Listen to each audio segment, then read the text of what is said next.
God bless you, please, Tommy Robinson. Britain loves you more than you will know. Whoa, whoa, whoa. What great news we've had today with Tommy being released. I mean, it was quite sad when we saw him coming out of prison because he's lost so much weight. And he did seem quite anxious, you know, although he was being harassed by the media. And what an answer he gave. I'm not speaking to you because you're a bunch of liars. Tommy will speak to Britain when he is ready. And he's got a lot to speak about.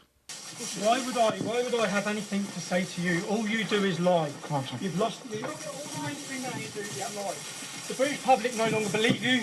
I've got a lot to say, but nothing to you. To the British public. It's been some ordeal he's been through. Because as we know, he was stitched up. Totally stitched up. And the ruling today vindicated that appraisal, because the haste in which they tried Tommy, the nature of the trial, the content, the fact that he was speaking on Facebook and the judge didn't even bother to look at what he'd said, and yet still accused him of trying to to undermine the trial. And then the sentence itself was horrendous. 10 months in prison for simply speaking a few truths that were in the public domain outside a court of law. So, you know, the whole thing was horrendous. And then his imprisonment, the fact that he spent so much time in solitary confinement, was really, his life is in danger constantly. No wonder he looked stressed when he come out. He's been really through it, Tommy. I mean, his family said he was depressed inside, and he needs a good holiday to get his strength back. But when it first happened, I thought, oh, Tommy. And I can still remember the judge looking out the window and smirking and laughing. We've got you now. And they thought they had him. And they put him through this kangaroo court, incarcerated him, put him in a horrendous situation. And probably thought, this is the last we'll see of Tommy Robinson, you know, the English folk hero. It looked bleak for him. Because not only were the judiciary stitching him up, the media stitched him up. The Daily Mail did a huge article, the racist they call him. Tommy's not a racist. He's a decent human being. He's standing up for vulnerable people, for girls who've been raped, for victims of jihadi violence. You know, he's standing up for people who've been attacked and have been abused and who the authorities have let down. The million English girls that were let down by the police and the social services in this country. Tommy was standing up for justice. That was his whole heart. Tommy is not an evil guy. Steve Bannon said he's a good guy. He's not a bad guy. Tommy's solid. He is the backbone of England. And yet the media wouldn't give him an inch. You'd have thought there'd been at least one newspaper would have broke rank and said, look, this is totally unfair. This incarceration. He did nothing. Literally, he did nothing. The contempt of court charge is a joke. I know that there's a potential for a retrial, but I don't think that will take place because I think Tommy has been totally vindicated in this ruling today. I think it would be very difficult to prosecute him from this point onwards. But anyway, the politicians, the members of Parliament, the people who are supposed to represent us, the people we elect, did any of them break ranks and say, look, what's happened to Tommy is a terrible injustice. This length of incarceration for doing nothing, for simply being a journalist, is unacceptable. Not one British MP spoke out. Gerald Batten, I give him credit, the leader of UKIP, he spoke out. Lord Pearson spoke out in the House of Lords, and thank God for that, because he gave Tommy some protection in the prison system. Because Tommy was under serious threat. We're now hearing stories about what actually happened in prison. That inmates went to his door and threatened him, that his door was left open by the prison guards at times. This will all come out when Tommy actually addresses us and fills in the gaps. But it looked bleak for Tom, because the stitch-up went right across the British establishment, which tells you a lot about the British establishment. But somebody up there likes Tommy, because the Americans didn't like what had happened, and they let the British government know their discontent.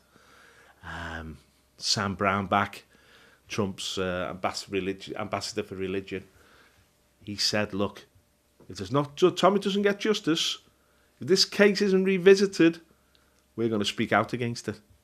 The American government.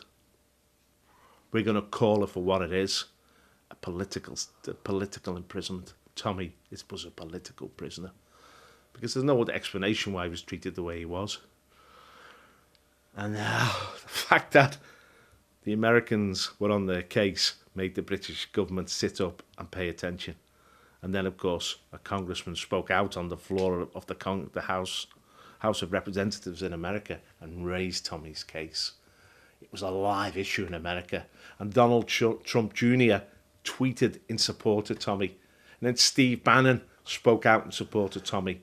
But there were two characters, Daniel Phillips, of the Middle East Forum, which is a sort of an organisation to expose the true nature of the Islamization of the West. He put money and organisational skills and effort behind the campaign to free Tommy. And he was supported, of course, by Ezra Levant, who played the starting role. I mean, for Rebel Media, I mean, Tommy and Rebel Media went their own ways last year, but Ezra Levant was the knight in shining armour.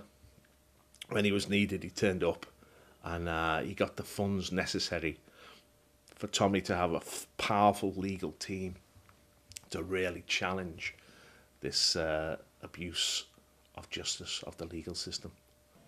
Tommy has switched lawyers. He now has a top law firm that is filing an appeal. I believe they are giving Tommy the world-class representation that he needs. I will let their legal work speak for itself, but it is my view that finally someone is addressing everything from Tommy's treatment in prison to the hasty manner in which Tommy was tried and convicted, and of course the shocking 13-month prison sentence. Now, one of the abuses was putting Tommy in solitary confinement meant he couldn't get access to lawyers, and he only had 30 days in which to appeal his sentence, and those 30 days expired before he did so. Now, we were told by the media that Tommy pleaded guilty. He never pleaded guilty because he never spoke in court. There was no need to plea because it was a bail hearing or breaking of bail. So Tommy was in serious danger. I mean, he was being sort of besmirched. He was being denigrated as someone who was a criminal, who pleaded guilty. He had no right of appeal. He'd lost his right to any appeal because he'd gone up expired. But Ezra Levant got lawyers who were capable of opening this case up again. They pointed out that Tommy, because of the nature of his incarceration, needed more time to make an appeal. And they got the nod for that because they had a very powerful argument. These were powerful people that Ezra Levant employed on behalf of Tommy's legal team. And thanks to everyone who contributed to the crowdfunding to make that possible. But they opened the arguments, the technicalities, as well as the more profound arguments about the nature of the crime. But the technicalities are what changed it all. The fact that Tommy was prosecuted with such indecent haste. 5 hours after he was arrested. He was in prison on a 10-month sentence. I mean, that's just totally unusual, you know. That doesn't happen. And the police actually lied after Tommy was arrested. They were contacted. Tommy needed his own lawyer who understood the nature of the case and understood the nature of contempt of court. Not just a court lawyer, which was what he was provided with. But when his legal representative tried to contact the court to see if he could speak to Tommy, he was told by the police that Tommy had been released. And this went out to Russia Today and into the media that Tommy had actually been released from custody. And it was a lie. They just did this to fob off his lawyers and the media. And so it was shocking, you know. The whole case was shocking. It was a kangaroo court. It was a stitch-up. And it did look so bleak for Tommy. But thank God for Uncle Sam. Thank God for Ezra Levant. Uncle Sam, I mean the Americans who supported him big style. And Tommy's won over an international audience. He's won over an international support team. And that's really toll for him in this situation. Because it had just been left to the British government and the British media and the British judiciary, he'd have had no chance. And that's a sad state of affairs. And thank God indeed, that Tommy had much wider support than that. And the Americans came to the rescue. Ezra Levant, who's a Canadian, he came to the rescue. And they've got Tommy free. And Tommy now is more famous than ever before. A bigger name than ever before. When this first broke, when he was first arrested and incarcerated, I was asking everybody, what do you think of the Tommy Robinson situation? 2 out of 3 people didn't know who Tommy was. And of the 1 and 3 who did, most were very vague about it. Now Tommy is world famous. He is an international folk hero. He's a latter-day Robin Hood. And so he's got a big stage to play on now. Have your holiday, Tom. Take a deep breath. Refresh yourself. Get your health back. Get your strength back. And then speak out on the issues. Speak out on your own issue. Because this is an issue of civil liberty, of freedom of speech, and of British justice. It used to be called the finest justice in the world. Now there's such a big question mark over it. I mean, thank God this High Court lawyer gave us, in his judgment, a fair assessment of the situation. But I don't think that would have happened but from the pressure from North America.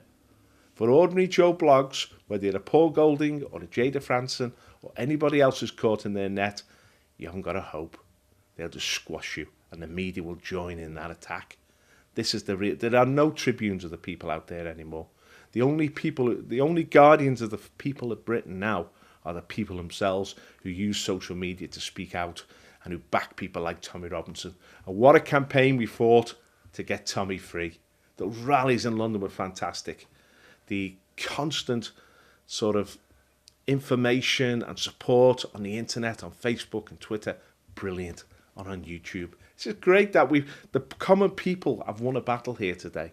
We've won a battle against the elite. And it's a battle we're going to carry on to the next one, and we're going to win this war because we represent what is true, what is just, and what is right. That's why we're going to win this. And that's why Tommy's release today is something to be truly celebrated. Thank you. The problem is with the social media, to do YouTube, you need cameras, you need mics, you need money to go to various locations, to go to rallies and events. And we need support. You know, myself and Mikey are making these videos, and we would appreciate any contribution you could make. There is a PayPal connection here. And if you'd like to just make any amount of money, we would appreciate that. And it would help us to make more videos, better quality, travel more widely, and get involved in more issues so that we can raise the points that matter in this battle for Britain. Thank you.